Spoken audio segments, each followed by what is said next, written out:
Assalamualaikum. Aku nak minta tolong korang sikit boleh tak? Tapi aku nak tukar baju dulu dan aku nak siap-siap untuk pergi ke kedai. Dekat kedai nanti aku akan cerita. Please, tolonglah. Okay, tadi aku dah pergi kedai, tapi sebab ramai sangat customer, aku patah balik dan aku buat video di dalam kereta. Lagi mudah, lagi selesa lah pada aku. Cerita dia aku nak kongsikan dekat korang, yang mana pada tahun 2019 ataupun 2020, tak silap aku, ada seorang penghuni wanita di Sekolah Negeri Teluk Mas Melaka telah selamat melahirkan seorang baby. Bila selesai semua sekali, doktor sahkan dia boleh balik lah. Tapi balik ke Sekolah Negeri lah, di bawah jagaan ibu dan pihak Sekolah Negeri. Waktu discharge tu, aku bertugas dan aku ambil mereka di Hospital Besar Melaka. Bila aku ambil dan aku hantar pengiring bersama penghuni ke dalam blok lah, ke dalam institusi. Dan sarjan aku ni minta tolong aku, sarjan wanita minta tolong, Man, baby ni belum diazankan lagi.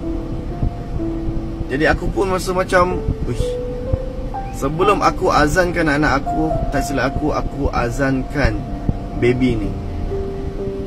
So memang aku rasa akulah orang yang paling bertuah masa tu. Sebab aku seorang lelaki yang memandu kenderaan memasuki blok wanita. So tak ada siapa lagi yang boleh diharapkan melainkan aku untuk azankan baby tu. Jadi aku nak minta tolong korang sangat-sangat untuk bantu aku kesan cari baby tersebut. Baby tersebut setelah beberapa bulan bersama dengan ibunya di dalam, baby tersebut dihantar bersama keluarganya, keluarga ibunya lah, keluarga ibunya, iaitu nenek dia. Dan aku juga yang hantar baby tersebut ke Gambang, Getol Gambang. Aku juga yang hantar.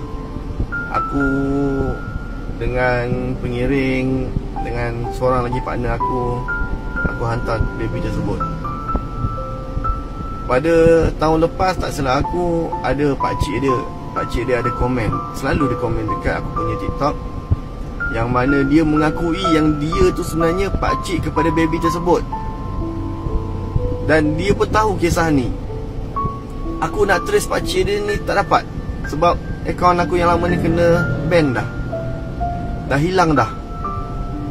So aku minta tolong jasa baik korang di bulan Ramadan ini, tahun 2025 ni, aku cuba, misi aku seterusnya untuk nak kesan baby tersebut, keluarga baby tersebut, mak dia, pakcik dia. Aku tahu pakcik dia kenal aku tahu. Aku nak minta tolong pakcik dia ataupun saudara mara dia ataupun mak dia sendiri yang kenal aku ni untuk DM aku dekat TikTok. Aku nak pergi tengok baby yang aku azankan tu. Aku lupa nama dia siapa. Ya Allah, semoga dipermudahkan segala urusan. Amin. Tolonglah. Tolonglah, aku rayu sangat. Terima kasih.